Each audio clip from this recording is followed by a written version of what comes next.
जय हिंद प्यारे बच्चे। आइए बात कर लेते हैं थोड़ा सा ललितपुर के बारे में। क्या भाई, ललितपुर के बारे में। और यहाँ पर हम लोग ज़्यादातर वो बातें करेंगे जो हमारे परीक्षा के दृष्टिकोण से बहुत महत्वपूर्ण है। क्योंकि देखो बच्चे, ललितपुर से जो प्रश्न पूछे जाते रहे हैं ना, सामान्यतः हम उन्हीं टॉपिक के बारे में चर्चा करेंगे। सबसे पहले बात करें इस ललितपुर के बारे में, तो यहाँ पर समझना बच्चे कि ये जो ललितपुर आप देख पा रहे हो, ये रहा आपके स्क्रीन पर ललितपुर। और अगर इस ललितपुर को देखोगे तो यहाँ पर ध्यान रखना कि ललितपुर बच्चे 3 तरफ से मध्य प्रदेश से घिरा हुआ है। क्या, जो पहला सवाल पूछा जाता है वो यही पूछा जाता है कि एक ऐसा जिला जो 3 तरफ से मध्य प्रदेश से घिरा हुआ हो, वो कौन सा जिला है। प्रश्न का उत्तर होगा साहब ललितपुर। यहाँ पर ध्यान रखना, केवल झांसी ही है जो इसकी सीमा बना रही है। क्या, केवल झांसी है। तो यूपी का कौन सा जिला यहाँ पर सीमा बनाता है ललितपुर से। प्रश्न का उत्तर होगा झांसी। और मध्य प्रदेश से 3 तरफ से घिरा हुआ जिला अगर पूछा जाए तो वो कौन सा है, ललितपुर है। ये 2 चीज़ें तो सबसे पहले इसके मैप से समझना। अब ये जो पूरा क्षेत्र है बच्चे बुंदेलखंड कहलाता है। तो ललितपुर के सामान्य परिचय में अगर देखेंगे तो ध्यान रखना कि किसका हिस्सा है, ये बुंदेलखंड क्षेत्र का हिस्सा है। क्या बच्चे, अगर कोई सवाल पूछे किस क्षेत्र का हिस्सा है तो उत्तर क्या होगा, बुंदेलखंड जो क्षेत्र है इसका हिस्सा है। और झांसी मंडल में आता है। किसके, तो झांसी जो मंडल है बच्चे, इस झांसी मंडल के अंतर्गत आता है। आपको बताते चलें कि प्रारंभ में ये जो ललितपुर है बच्चे, ये झांसीपुर जिले का ही हिस्सा हुआ करता था। अगर देखोगे ललितपुर का तो बेतवा नदी किनारे है। क्या है, बेतवा नदी के किनारे है। मैंने बताया कि 3 तरफ से मध्य प्रदेश से घिरा जिला हुआ है। क्या, 3 तरफ से मध्य प्रदेश से घिरा है, मध्य प्रदेश से घिरा है। और साथ में याद रखना कि केवल झांसी से सीमा बनाता है। किससे, यूपी का केवल एक ही जिला है जो ललितपुर से सीमा बनाता है। और ये कौन सा है बच्चे, तो केवल झांसी से। तो बेतवा नदी है, 3 तरफ से मध्य प्रदेश से घिरा हुआ है और केवल झांसी से सीमाएं बनाता है ललितपुर। याद रखना बच्चे, अगर देखा जाए तो सुमेर सिंह एक राजपूत शासक थे। और सुमेर सिंह की जो पत्नी है, क्या, सुमेर सिंह की पत्नी ललिता देवी के नाम पर इसका नामकरण किया गया था। सुमेर सिंह की पत्नी थी ललिता देवी, इन्हीं के नाम पर कहा जाता है कि इसका नाम पड़ा। और नाम क्या रखा गया भाई, ललितपुर। तो ललिता देवी के नाम पर इसका नाम रखा गया, जिले का नाम ललितपुर। 1974 में, क्या, 1974 में झांसी से अलग होकर के एक अलग जिला बना। तो 1974 में आप देखोगे तो यहाँ पर झांसी से अलग हुआ था। क्या भाई, 1974 में क्या हुआ, तो झांसी से अलग हुआ। क्या हुआ, झांसी से अलग हुआ और एक अलग जिला बनता है। क्या, तो ललितपुर बनता है 1974 में झांसी से अलग होकर के। और एक जिला बनता है ललितपुर के नाम से, इस जिले को जाना गया। क्या, ललितपुर के नाम से जाना गया है ना। चलो आगे बढ़ेंगे। अब यहाँ से संबंधित कुछ परीक्षा उपयोगी अन्य तथ्यों की बात करें तो जो सबसे ज़्यादा पूछा जाने वाला सवाल है वो है दशावतार मंदिर। दशावतार मंदिर, सबसे पहले ध्यान दो बच्चों कि किसको समर्पित है। उत्तर होगा भगवान विष्णु को। क्या बच्चे, भगवान विष्णु को। ये जो दशावतार मंदिर है, ध्यान रखना कि भगवान विष्णु को समर्पित है। किस शैली में बना हुआ है, पंचायतन शैली में बना हुआ है। क्या, किस शैली में बना है, तो शैली हो जाएगी बच्चे पंचायतन शैली। क्या, पंचायतन शैली। अगर पूछा जाए किस काल का है तो उत्तर याद रखना गुप्त काल का है। क्या, गुप्त काल का है। अगर पूछा जाए कि भाई साहब इसमें जो ईंट प्रयोग किए गए हैं पक्के ईंटों से निर्मित है। क्या, पके हुए ईंटों से निर्मित है। ये बात भी हमें ध्यान रखना है कि पक्के ईंटों से निर्मित है, इसको नोट कर लो।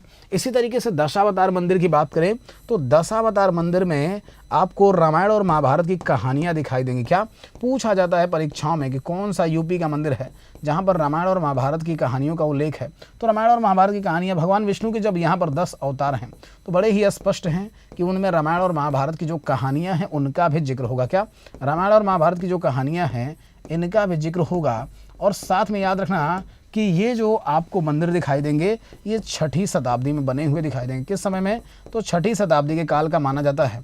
अगर देखा जाए तो आप कह सकते हो कि चंद्रगुप्त विक्रमादित्य के समय में इस मंदिर को बनाया गया होगा। भगवान विष्णु को समर्पित ये जो पंचायतन शैली का मंदिर है बच्चे, परीक्षा उपयोगी है, बहुत पूछा जाता है। तो याद रखना भाई, जो दशावतार मंदिर है कहाँ पर है, ललितपुर में है।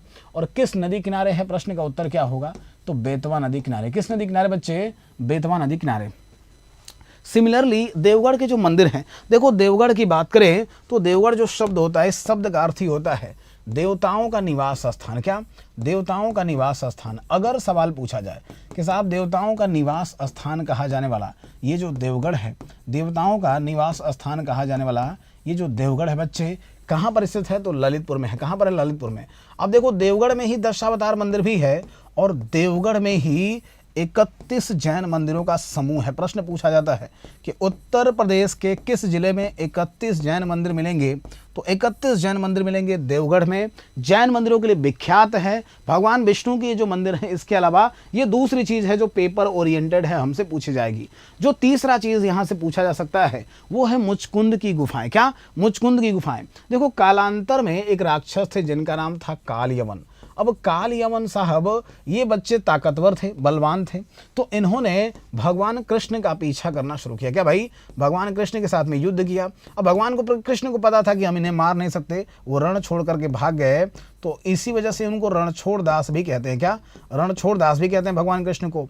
लेकिन आगे चल करके कालांतर में क्या हुआ कि भगवान कृष्ण इसी गुफा में चले गए और इसी गुफा में अब मुचकुंद जो थे वो क्या कर रहे थे? बच्चे तपस्या कर रहे थे और उनको आप देखोगे तो ललकारा गया काल यवन के द्वारा। फिर काल यवन की मृत्यु हुई, मुचकुंद को आशीर्वाद मिला। तो ये जो गुफाएं हैं, मुचकुंद की गुफाएं, एक पौराणिक गुफाएं हैं और इससे संबंधित कहाँ से है? ललितपुर से। कहाँ से बच्चे? संबंधित कहाँ से है? ललितपुर से। आगे बढ़ते हैं और अगला है राजघाट बांध। निश्चित रूप से पेपर में सवाल बनेगा कि राजघाट बांध, इसका उद्घाटन किया गया था 1971 में। किसके द्वारा? इंदिरा गांधी जी के द्वारा। किसके द्वारा बच्चे?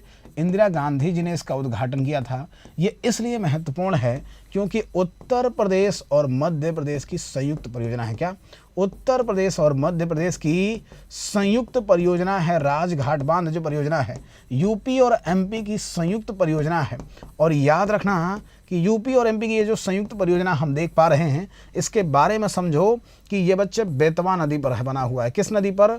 तो ये जो परियोजना है कौन सी नदी पर है? उत्तर क्या होगा? बेतवा नदी पर। ये भी हमारे परीक्षा के उपयोग से बहुत आपको महत्वपूर्ण दिखाई देगा। इसी तरीके से बाल बेहट का किला, बाल बेहट का किला है जो बच्चे पौराणिक इतिहास को दर्शाता है ललितपुर का। ये आपको कहाँ पर मिलेगा? ललितपुर में मिलेगा। हालांकि वर्तमान में दुर्दशा का शिकार हो चला है ये। बानपुर का जो किला है बच्चे, इसकी भी स्थिति ठीक नहीं है। राज्य सरकार कहती है कि हम इसका क्या करेंगे? जीर्णोद्धार करेंगे, पर ये अभी बहुत अच्छी स्थिति में नहीं है। आपको बताना चाहेंगे कि मैं अभी ये जो छोटी छोटी चीज़ें दिखा रहा हूँ ये परीक्षा के उपयोगी तो नहीं है, लेकिन निश्चित रूप से आप ललितपुर को जानना चाहते हैं तो ये जान सकते हैं कि जैसे मडावर का किला है, इसके अलावा सिरसी की गढ़ी है, ये भी परीक्षा के उपयोगी बहुत महत्वपूर्ण नहीं है, पर निश्चित रूप से हमें जानना चाहिए कि सौराई का जो किला है ये आपको दिखाई देगा। तो चंदेल जो राजपूत हैं उनके बारे में आप देखोगे, यहाँ पर चुअन जो जलप्रपात मिलेगा ललितपुर में, ये देख सकते हो, या फिर दुधई है जो कि देख पा रहे हो इस तरीके से यहाँ पर पुराने आपको मिलेंगे चीज़ें। तो ये सारी चीज़ें आपको ललितपुर में मिलेंगी। पर मैं ज़्यादा डिस्कस इसलिए नहीं कर रहा हूँ क्योंकि मैंने कभी एग्जाम में इसको देखा नहीं, चाहे वो कंदगढ़ का जलप्रपात हो या ताल बेहट का किला हो। ये सभी बच्चे अब आप देखोगे तो लगातार एग्जाम के ओरिएंटेड नहीं रहे क्योंकि इनकी स्थिति बहुत सही नहीं है और संरक्षण नहीं किया गया। इसके अलावा कारावल जो जलप्रपात है ये भी आपको ललितपुर में ही दिखेगा। चंदन का वन, चंदन वन आप देखोगे तो करीब 5 एकड़ में फैला हुआ है। एक जमाने में पर्यटकों के लिए क्या होता था? मुख्य आकर्षण का केंद्र था, लेकिन पुष्पा बन के कुछ लोगों ने इस चंदन वन की ही साफ सफाई कर दी। अभी इसकी स्थिति बहुत अच्छी नहीं है। अब यहाँ पर ध्यान रखना कि जो ललितपुर का वन डिस्ट्रिक्ट वन प्रोडक्ट है, क्या भाई? ललितपुर का जो एक जिला एक उत्पाद है ना, ये ललितपुर का एक जिला एक उत्पाद क्या है बच्चे? तो ललितपुर का वन डिस्ट्रिक्ट वन प्रोडक्ट है जरी सिल्क जो साड़ी है, ये है ललितपुर का वन डिस्ट्रिक्ट वन प्रोडक्ट। तो यहाँ पर बच्चे हमने ज़्यादातर वही चीज़ें डिस्कस की जो हमारे परीक्षा के उपयोगी हैं। ज़्यादातर हमने उनके बारे में विस्तार से बताया और कुछ जो यहाँ के पर्यटक स्थल हैं जो बहुत अच्छी स्थिति में नहीं है तो हमने सिर्फ शॉर्ट में बताया, उसका इंट्रोडक्शन ही बताया। आशा करते हैं कि आपको ये वीडियो पसंद आया होगा, चाहे वो आप ललितपुर के हों या अथवा न हो, लेकिन ये जो जानकारी है जो हमने आपको दी और जो डिटेल में बताया वो आपको पता होना चाहिए क्योंकि वो परीक्षा में लगभग सभी परीक्षाओं में पूछा जाता रहा है। तो मिलते हैं बच्चे अगले जिला दर्शन में किसी बढ़िया जिले के साथ। आज के लिए इतना ही। बहुत बहुत धन्यवाद।